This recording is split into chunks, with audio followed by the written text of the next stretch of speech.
बहुत पुरानी बात है। कबूतर का एक झुंड था। वे जिस स्थान पर रहता था, एक बार वहां भयानक आकार पड़ा। आसपास खाने के लिए कुछ नहीं बचा। झुंड के सभी कबूतर भूखे थे। कबूतरों की मुखिया का नाम चित्रगुप्त था। कबूतरों के झुंड को चित्रगुप्त ने अनाज की तलाश में दूसरी जगह उड़ान भरने का आदेश दिया।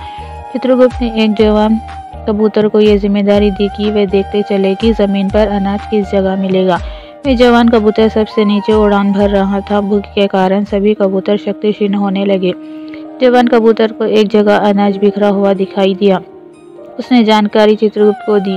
भूख से व्याकुल झुंड की परेशानी को देखते हुए चित्रगुप्त ने झुंड के नीचे उतरने का आदेश दिया। सभी कबूतर नीचे उतरकर दाना चुगने लगे लेकिन वे दाने एक शिकारी ने फेंक रखे थे और एक बुश पर जाल रान रखा था।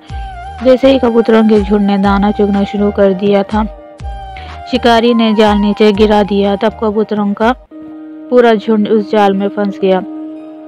कबूतरों का सरदार चित्रगुप्त पछताते हुए कहता है, ओह, ये तो शिकारी ने जाल फेंका था और हम भूख से इतने व्याकुल थे कि दाना चुगने के पहले ही हमने कुछ सोचा ही नहीं। उनमें से कुछ कबूतर बचाओ बचाओ चिल्लाने लगे और कुछ रोने लगे। किसी ने कहा, शिकारी अब हम सभी को मार देगा। लेकिन उनका सरदार चित्रगुप्त गहरी सोच में था और कहने लगा, जाल बहुत मजबूत है। हम में से कोई भी जाल को नहीं तोड़ सकता, परंतु एकता में बहुत बल होता है। यदि हम सब मिल जाएं तो मौत को भी मात दे सकते हैं।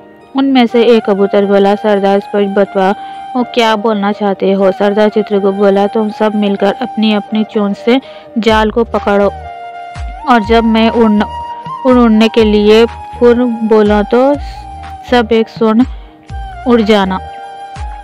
सभी कबूतरों ने सरदार की बात मान ली और आगे की योजना बनाई।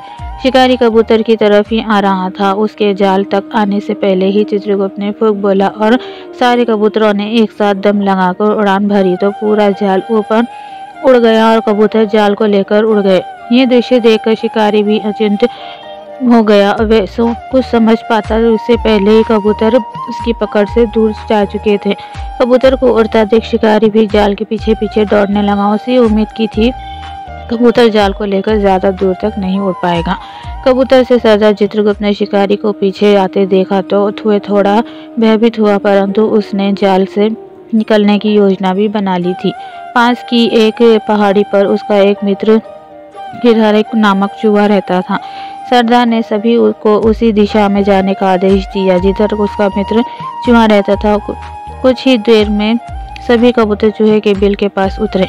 सरदार ने अपने मित्र चूहे को आवाज लगाई, भाई मित्र, अपने बिल से बाहर आओ, आज मुझे तुम्हारी मदद की आवश्यकता है।